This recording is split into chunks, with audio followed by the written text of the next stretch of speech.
Hi there, what's up? We're in the next part here and I'm riding out a Apartheid in the middle of wonderful rain that is not that loud in the car, but it would be exceptionally loud if I was in the shack there because of the corrugated iron roof. So praise the Lord for having some kind of audibility and you guys having the beautiful sound of rain on the outside. Okay, cool beans and bananas. I was explaining to you guys in the previous part how the Group Areas Act operated in South Africa, that you might understand our version of slavery, our version of systematic oppression and how it operated. It was a classist regime that was violently ridiculous.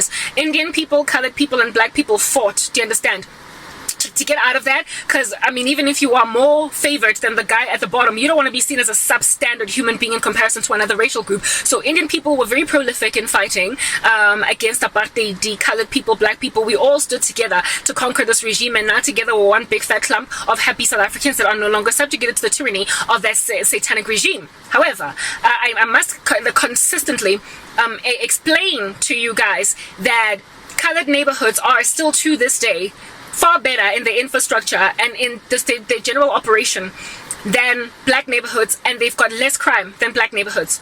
However, those colored neighborhoods are worse off still to this day than Indian neighborhoods, and of course black neighborhoods are still also to this day in comparison to historically Indian neighborhoods not cool. Like if you were to go to Lenasia, right, which is a Gauteng province, Johannesburg, Indian suburb that is a historical group areas Indian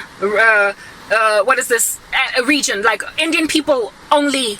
It was their designated or their allotted suburb, or like it is today a suburb, but it is the tantamount, it was a tantamount of like a bit of an Indian township. In the days of apartheid, the Indian people in Johannesburg could only live in, not only live, but their allotted region in Johannesburg, one of them is called Lenasia Lens, right? And to this day, it's still really full of Indian people, to this day. But there are some white people that live there, black people, colored, because we've been integrated now.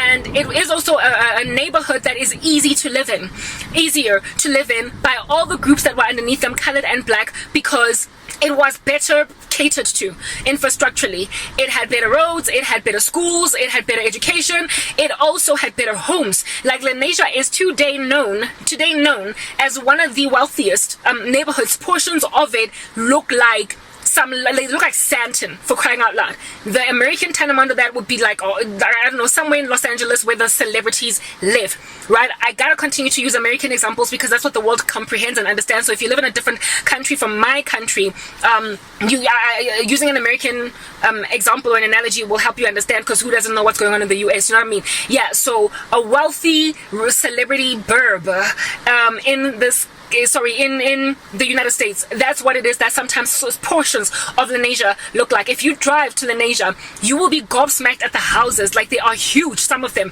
Some areas there look like proper, I kid you not, the president could live in them.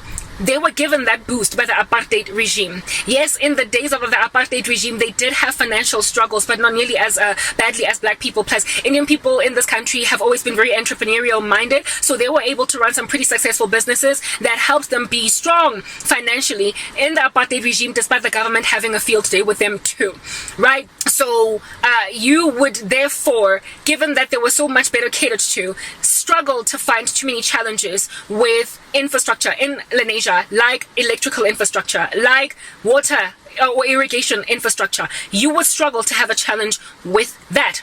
In the days of apartheid as well, under the Group Areas Act, electricity was a massive challenge for black communities. I know my way around some candles, you guys. I know my way around oil in a lantern, you guys. I know my way around gas, y'all guys. I know my way around something that would be very expensive today, actually. I don't know why in the world anybody would get rid of it. You know that those antique coal stoves? Like in Soweto where we were growing up, Tladi, Soweto. My grandmother's house be there, right?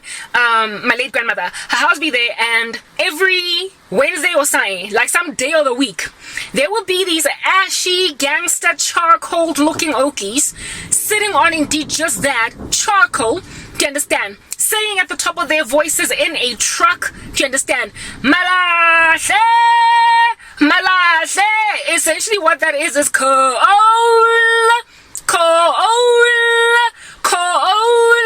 Yeah, coal was sold in the days of apartheid to black households by these trucks that would do their rounds in black neighborhoods. And if you heard Malahle outside, you would get given some money by your grandmother, run out quickly, stop the truck because it was driving at like 10 kilometers an hour or something very slow, and be like, we want to buy. And so you would buy like a bag of coal, and this bag of coal in winter would heat up the whole house using those old school, you know, that coal stove that you use a wand to like mix up the molasses in. It's extremely hot. You gonna get like some serious burns if you are not careful there. It was not safe in a household that has children, frankly. That's all I could say. But nonetheless, we were trained to, that's why I don't got no burns from that stove. Like my grandmother, everybody sat us down on some, this here is the end of you.